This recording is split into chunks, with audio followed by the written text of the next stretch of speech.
The Mongols had swept through Asia like an unstoppable storm. Cities burned, empires fell, and hope vanished. But in the summer of 1260, at the crossroads of Syria and Palestine, something happened that had never occurred before. Welcome to Crowns and Conquests, where history speaks and legends rise again. This is the story of the first Mongol defeat and the unlikely commander who made it happen. A man born a slave of Persian origin who rose to lead an empire and stop the greatest threat of his time. By 1258, the Mongol Empire under Hulagu Khan had crushed Baghdad, extinguishing the Abbasid Caliphate, once the heart of Islamic civilization. Their army seemed invincible. City after city in the Levant fell. Damascus surrendered. Aleppo was burned. Europe held its breath. The Islamic world braced for collapse. But Hulagu had to return east.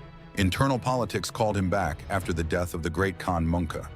He left behind a smaller force to hold Syria, led by the ruthless general Qutuz, a Nestorian Christian and fierce warrior, tasked with advancing into Egypt. In Cairo, a new power had risen, the Mamluk Sultanate.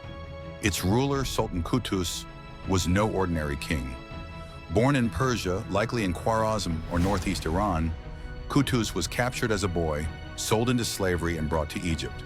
There, among the Mamluks, elite warrior slaves, he rose through discipline, strategy, and fierce determination.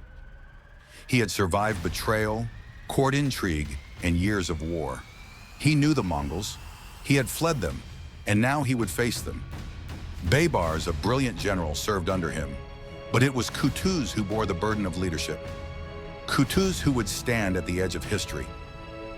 On September 3, 1260, in the Jezreel Valley of modern-day Israel, the Mamluks and Mongols clashed near the village of Ain Jalut. Qutuz believed victory was certain, but Qutuz had prepared a trap. Baybars led a feigned retreat, luring the Mongols into the narrow valley. Then Qutuz unleashed the full might of the Mamluk cavalry in a surprise counterattack. The trap snapped shut. The valley echoed with the sound of steel and war cries. Hand-to-hand combat raged. Qutuz was captured and executed on the battlefield. Leaderless, stunned, and surrounded, the Mongol army crumbled. For the first time in their relentless campaign, the Mongols had been decisively defeated. Ain Jalut shattered the myth of Mongol invincibility. The tide had turned. The Islamic world had survived.